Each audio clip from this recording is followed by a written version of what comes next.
First question है इसमें, a European call option give the buyer the right but not the obligation to buy from the seller and underlying at a prevailing market price on or before expiry date। तो इसका जो जवाब है वो है false. Not true, true नहीं है, इसमें जो है फॉल्स है, क्योंकि जो है अमेरिकन स्टाइल ऑफ ट्रेडिंग जो है वो जो है आप कभी भी एक्सरसाइज कर सकते हैं,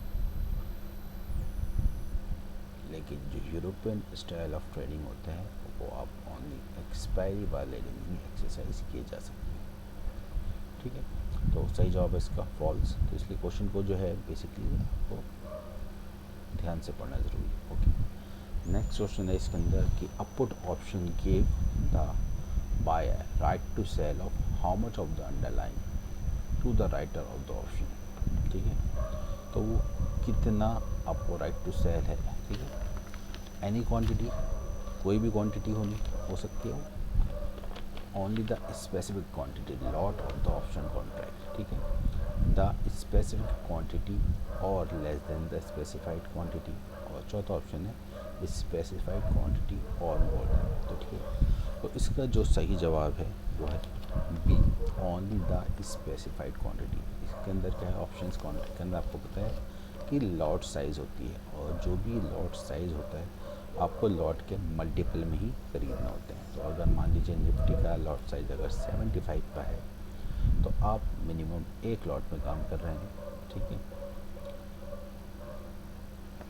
तो आपको मल्टीपल लॉट्स में काम भी कर सकते हैं। तो अगर एक लॉट है तो 75 का, तो दो लॉट है तो फिर वो 75 + 75 150 के हो जाएंगे।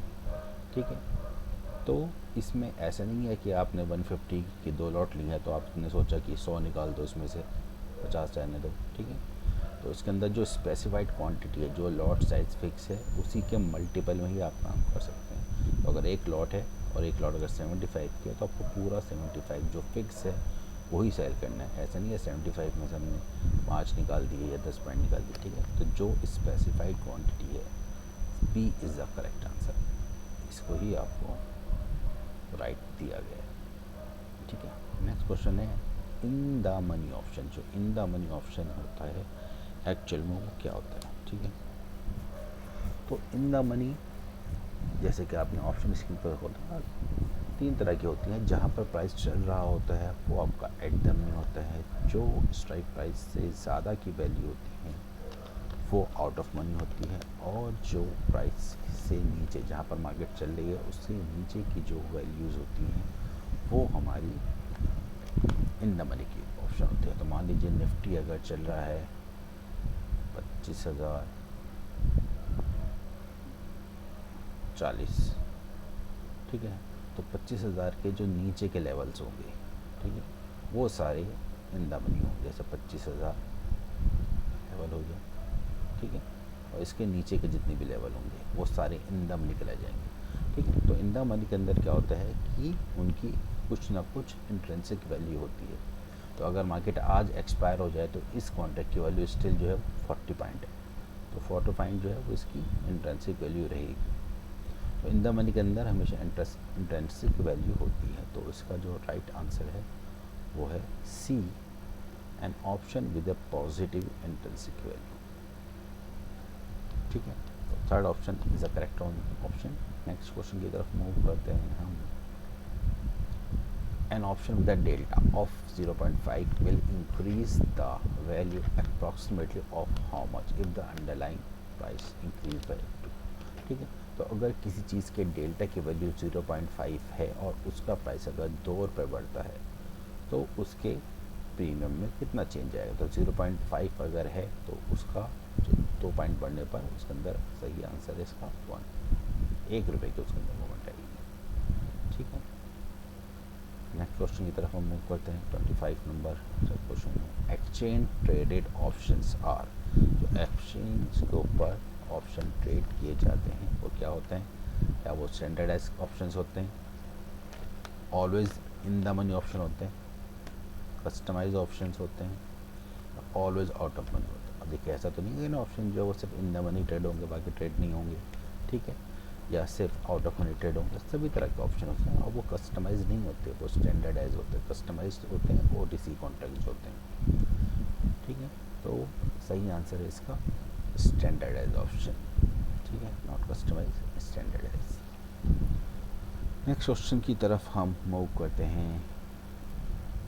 26 number, higher the price volatility of the underlying stock of the put option.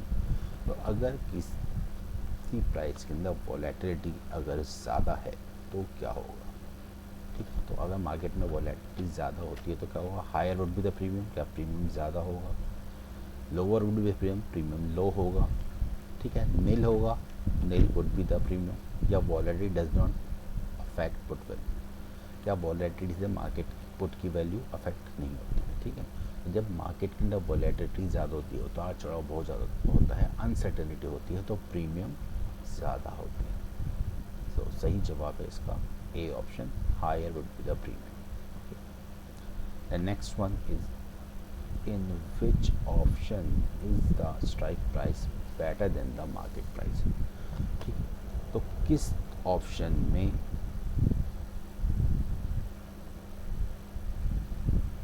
Strike price better than the market, market price से ज़्यादा कब हो सकती है, और उस बात हमने देखा था कि जो आपके इन द मनी ऑप्शंस होते हैं, तो जो हमारे इन द मनी ऑप्शंस होते हैं, ठीक है, उसकी अभी हमने लास्ट पीछे पढ़ाई कि उससे कुछ ना कुछ इंट्रिंसिक वैल्यू होती है, ठीक है ना। तो सही जवाब है इसका B, in the money option जो है, ठीक है, वो इसका सही आंसर है। नेक्स्ट क्वेश्चन की तरफ मूव करते हैं। Mister x purchase 100 put option on the stock S, ठीक है, उन्होंने 100 पुट ऑप्शन बाय करे 30 रुपीज़ पर call with the strike price of 280, ठीक है। तो हमने उसको परचेज किए हैं कितने, 30 पर call with the strike price of 280 on the exercise date is the stock price is 350, ignoring the transaction cost mister X will choose. तो अगर हमने क्या करा है, हमने स्टॉक पुट ऑप्शन को हमने उसको बाय करा था, ठीक है, स्ट्राइक प्राइस 280, तो अगर उसका प्राइस बढ़कर 350 हो जाता है तो हमें क्या करना चाहिए, क्या हमें उसको एक्सरसाइज कर देना चाहिए, क्या हम उसको एक्सरसाइज नहीं करना चाहिए। मे और may no exercise the option depending on whether he is in home town और एट नॉट द टाइम, ये तो कोई मतलब नहीं बनता। और may not exercise the option depending on whether he like the company और नॉट, कंपनी लाइक करने से और डिसलाइक करने का फ़र्क नहीं पड़ता। और देखा अगर आपको प्रॉफिट होता है तो एक्सरसाइज करेंगे, और आपको प्रॉफिट नहीं होता, अगर आपको लॉस होता है तो ऑब्वियस सी बात है आपने जो प्रीमियम पे किया है आप उसको छोड़ देंगे। तो इस केस के अंदर हमने शॉर्ट करा है एक चीज़ को, 280 रुपये जिस चीज़ पे हमने प्राइस पे हमने उसको शॉर्ट किया है और उसका प्राइस बढ़कर 350 हो गया है। तो हमने क्या करा है, उसका प्राइस नीचे आ गया तो हमारे जो है इस केस के अंदर लॉस हो गया, तो हम क्या करेंगे, उसको एक्सरसाइज नहीं करेंगे। तो जो प्रीमियम हमने पे किया है उसको हम छोड़ देंगे, ठीक है, और जो भी हमारा लॉस है वो इस प्रीमियम तक ही रिस्ट्रिक्टेड रहेगा, उससे ज़्यादा हमें लॉस नहीं होगा। तो हमें क्या करना है, इसको एक्सरसाइज नहीं करना है। नेक्स्ट क्वेश्चन की तरफ हम इसको मूव करते हैं। 3 call series of XYZ, January, February and March are quoted, which will have the lowest premium, ठीक है।